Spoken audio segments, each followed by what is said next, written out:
इस मंदिर में रात को जाना मना है। ओडिशा का यह मंदिर सबसे शक्तिशाली माना जाता है और हैरानी की बात, इस मंदिर की कोई छत ही नहीं। हम बात कर रहे हैं हीरापुर के 64 योगिनी मंदिर की। भुवनेश्वर से कुछ किलोमीटर दूर यह जगह सदियों तक जंगल में गुम रही। लोग इसे एक भूतहा टीला मानकर डरते थे। 1953 में इतिहासकार केदारनाथ महापात्रा ने जब इसे दोबारा खोजा, तब दुनिया को पता चला कि प्रकृति ने जिसे छुपा लिया था वही इसे विनाश से बचा गया। शायद इसी वजह से यह मंदिर काला पहाड़ जैसे आक्रांताओं की नजर से भी बच गया।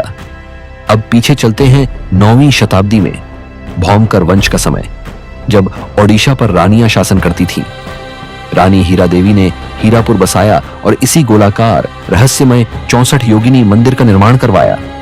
मंदिर मात्र 8 फीट ऊंचा है, 30 फीट व्यास का, और इतना नीचा कि अंदर प्रवेश करने के लिए सिर झुकाना ही पड़ता है, जैसे अहंकार पहले ही बाहर छूट जाए। पर सवाल उठता है, 64 ही क्यों?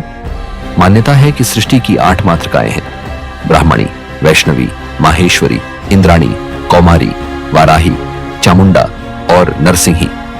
हर मातृका की 8 सहायक शक्तियां और इस तरह जन्म लेती हैं 64 योगिनियां। कुछ कथाओं में कहा गया है कि रक्त बीज जैसे राक्षस से युद्ध के लिए मां आदिशक्ति ने स्वयं 64 योगिनियों का रूप लिया।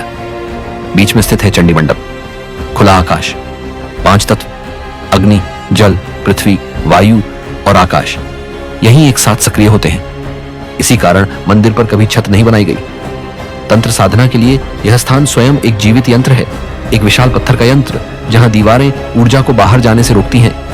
कहा जाता है कि पूर्णिमा और अमावस्या की रात यहां शक्ति अपने चरम पर होती है। आज भी दुर्गा पूजा की अष्टमी पर मछली की बलि दी जाती है और 16 दिनों तक साधना चलती है। स्थानीय लोग कहते हैं रात में यहां पायल और घुंघरुओं की आवाजें सुनाई देती हैं, इसलिए रात में आना मना है। यह जगह डराने के लिए नहीं बनी, यह जगह यह याद दिलाने के लिए है कि सृष्टि की सबसे बड़ी शक्ति सुंदर भी है, उग्र भी। और यही रहस्य है हीरापुर के 64 योगिनी मंदिर का। कुछ स्थान समझे नहीं जाते, बस महसूस किए जाते हैं।